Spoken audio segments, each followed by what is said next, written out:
I'm going to level with you now. Anyone who has escaped communist China, Russia, Cuba, or North Korea can see the writing on the wall. In 1963, the communist goals to overthrow the United States were entered into congressional record.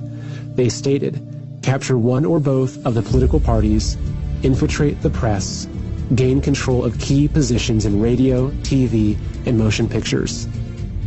After this election, it's pretty clear these goals have been achieved.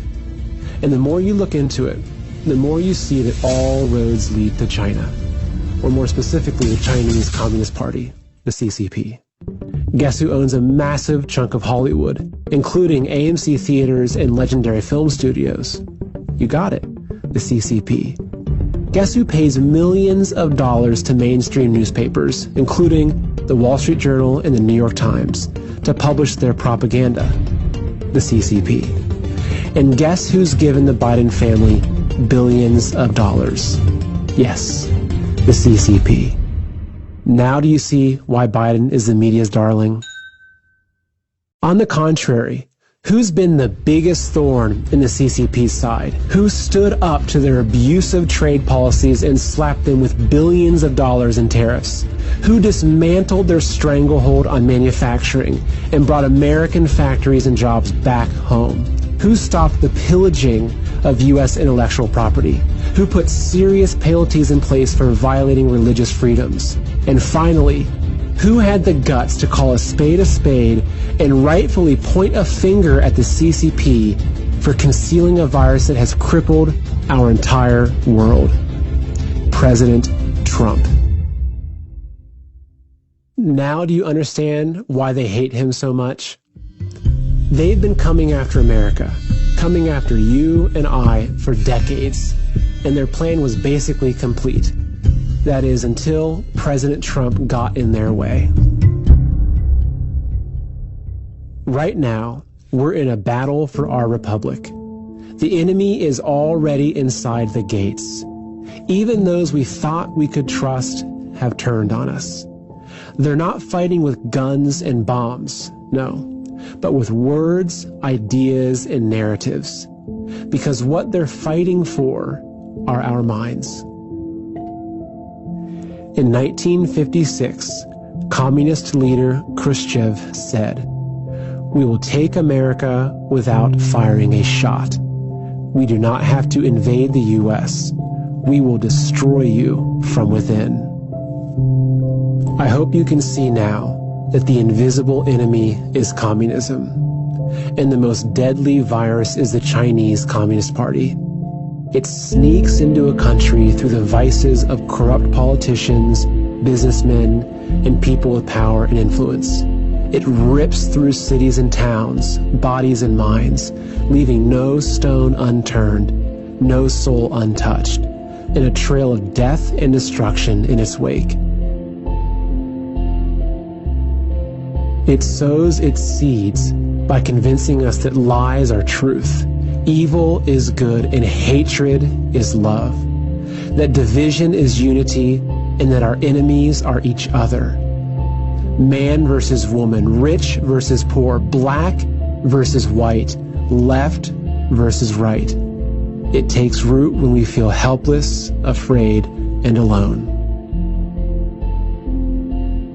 It erases our history and slanders our forefathers, and teaches our children to hate themselves, their families, and their country.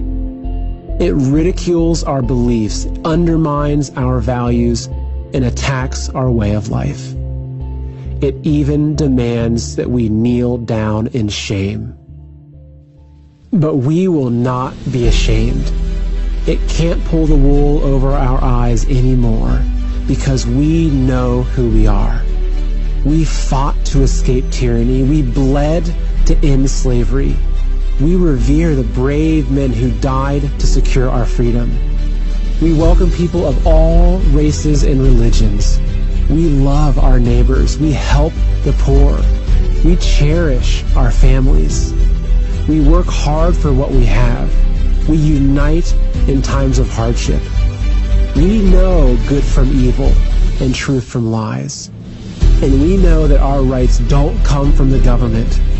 but from God. And we will fight to the death to protect those rights. The time ahead is critical.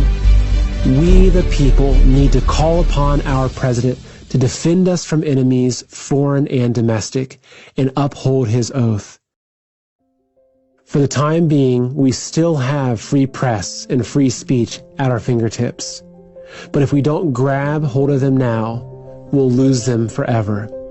Independent, honest media companies like OAN, Newsmax, and the Epoch Times will guide us out of the darkness, while mainstream media will only drag us further down. It's time to stop giving them our money, our attention, and our minds. Unlike their Facebook pages, unsubscribe from their emails, unfollow them on Twitter, delete their apps, and stop visiting their websites. Support the countless patriots who've gone through hell and high water to get this information to you.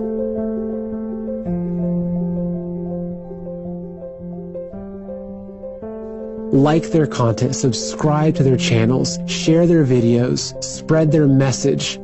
Stop using Google search. Google is censoring every result and robbing you of your right to know the facts. Start using DuckDuckGo and compare them. You'll be shocked. Get off Twitter and Facebook and switch to Parler. Join millions of patriots who have already turned their backs on these toxic companies who dare silence our voices.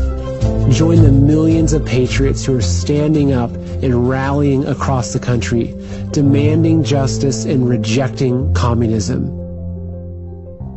Our enemies snuck in during the night and tried to use the media to lull us to sleep while they stole our country. But instead, they awoke the sleeping giant. We see them for who they are now. And they'll never be able to fool us again. They tried to trigger a great reset, but instead, they triggered a great awakening. We will not look back 5 years from now and tell our children that we did nothing as our nation was stolen. We will tell them that we fought for and won our freedom just like our forefathers in 1776. America is the last bastion of freedom in the world. We are the only remaining threat to the CCP virus. If we fall, the world will fall. But we will not fall. It's time to stand with our founding fathers and to invoke the power of we the people and the power of God. We are the patriots.